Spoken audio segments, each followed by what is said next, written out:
Have you ever found yourself like really drawn into one of those online celebrity stories? The kind that just keeps unfolding with these totally unexpected twists? Oh, definitely. They can be quite compelling. Well, today we're doing a deep dive into exactly that kind of saga. It started with some pretty public accusations and then kind of spiraled into some truly surprising personal stuff. Yeah.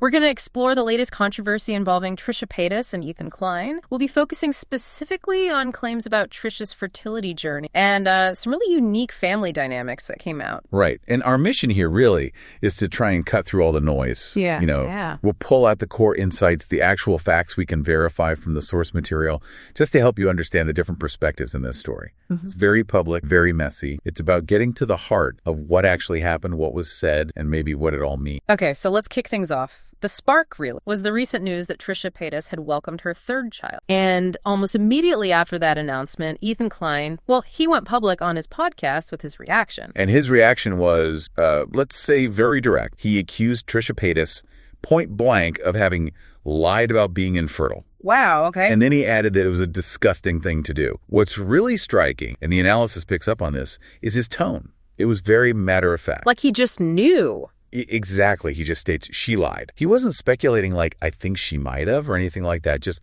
she lied. Which is a strong statement. It's huge. And the source points out this isn't just trash talk. That kind of direct accusation could potentially be seen as defamation. Right. That's serious. It really elevates it beyond just a typical online feud. There are real-world implications. And it didn't actually stop with the infertility claim, did it? No, it didn't. He made a second accusation, too. He claimed that Trisha, back when she was in her 20s, would sleep around trying to get pregnant. Okay. Which, as you can imagine, others online quickly labeled as baby trapping. So two pretty heavy accusations. Now, given what we know about their connection, how does this land? I mean, their family relationship. Yeah, that's maybe the most jarring part of this whole thing. The source material really hammers this point. Ethan Klein is Trisha Paytas' husband's brother-in-law, Mo's brother. So Trisha's kids are his actual nieces and nephew. Exactly. And the sources describe his comments as gross, particularly because of that close family tie.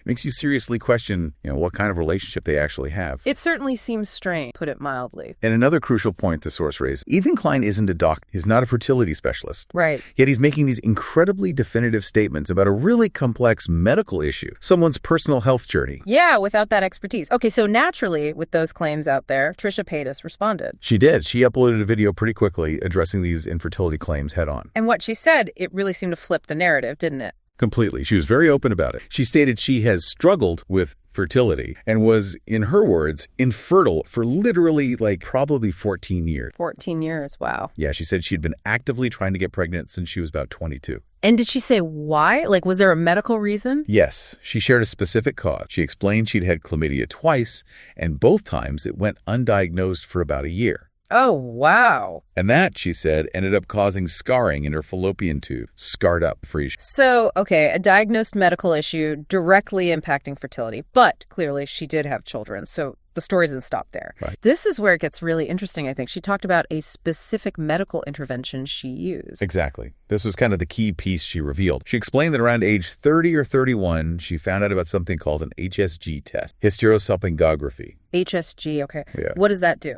Well, she described it pretty clearly. It's a procedure where they shoot liquid through your uterine tube. It actually serves two purposes. Yeah. First, it acts as a test for infertility. It shows if the tubes are blocked. But second, she said, it also kind of clears out your tube. It can have a therapeutic. So it's a test and potentially a... Sort of, yeah. Okay.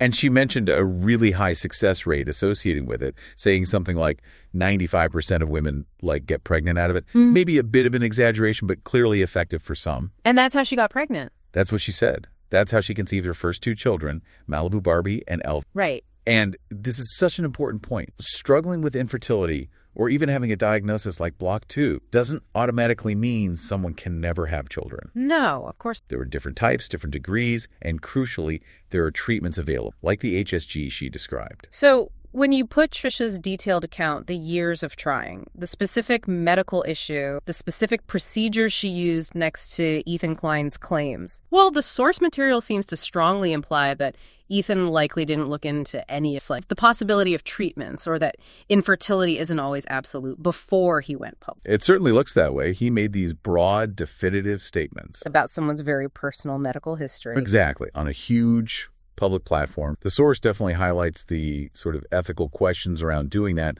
without having the full picture or maybe doing any research at all. Yeah, the contrast is pretty stark. Okay, let's circle back quickly to that other act, the baby trap. How did Trisha address that? Well, her defense on that was pretty straightforward. She said she was always very honest about not being on birth control and not using protection with partners back then. Okay. And she basically put the responsibility on both people involved, saying, it takes two to make a baby, implying it was a shared situation, not some kind of scheme on her part. Right, share account. Okay, so let's just quickly recap the kids. First daughter, Malibu Barbie, born 2022. Trisha was 34. Second daughter, Elvis. And then the most recent, her son, Aquaman Moses Pax, born July 12. Trisha was 37. And she mentioned all three were C-sections as well. Right, that's important. Now, Ethan had also made a comment about her having kids back to back, maybe implying or something. Yeah, that was another claim. But Trisha clarified that. While yes, the kids were born relatively close together, It wasn't simple. far from it, according to her. She actually had to go through that HSG test again to conceive her second child, Elvis. It wasn't automatic. Okay, so the same procedure was needed again. Yeah. And then the third pregnancy, Aquaman, she said, was totally unplanned. Really?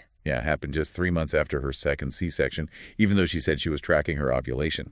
And she also shared something quite personal, that she chose to get her tubes tied after Aquaman was born. Oh, why? She cited a very traumatic labor and delivery with him and mentioned serious health effects. So it sounds like it was a difficult experience and medically advised or personally chosen for health. Wow. That really paints a very different picture than just having kids back to back. Absolutely. It just shows how much can be going on behind the scenes. It isn't captured in a simple public narrative or accusation. It really drives home that point about needing the full context, doesn't it? Before jumping to... Yep. Okay, moving on from the medical journey and the accusations, this deep dive also uncovered some, pretty unique about the family, specifically about the name of the third, Aquaman. Yes, Aquaman. Trisha did say part of the reason was that Aquaman is the only superhero she actually likes. Fair enough. But there's a much deeper layer to it, connected to her husband, Moses, and his own unique personal philosophy. Right. This is where it gets really fast. Source details that he identifies as water, not as a man. Yeah, that's quite a statement, isn't it? It really is. How does he explain that? Well, he apparently elaborates on it quite a bit. He believes water is the symbol for things like consciousness, the soul, the spirit, the life force. He sees water as the only active element in this universe that is actually building and making. For him, he explained, water is the best tool for me to explain how the soul and the spirit work in this material world. Wow. So it's a whole philosophical framework. It seems to be. And here's a really interesting takeaway from the source. Understanding this about Moses, that he identifies as water, apparently makes their relationship so much more central. How so? Well, the implication is that it provides context for maybe some of his behavior or their dynamic that might otherwise seem puzzling. The source does acknowledge that this perspective might sound, quote, a little bit wackadoodle. Okay. But presents it as a key piece of understanding Moses' identity and therefore their family. It suddenly puts the name Aquaman in a whole new light, doesn't it? Connected to his water identity. It absolutely does. It adds this completely unexpected layer of meaning. It really makes you pause and think about how differently people see the world and themselves. It really does. What a journey. From these very public, pointed accusations through deeply personal medical and ending up with these surprising philosophical ideas about identity. Yeah, it covers a lot of ground. And if we try to connect this back to the bigger picture for you, the listener,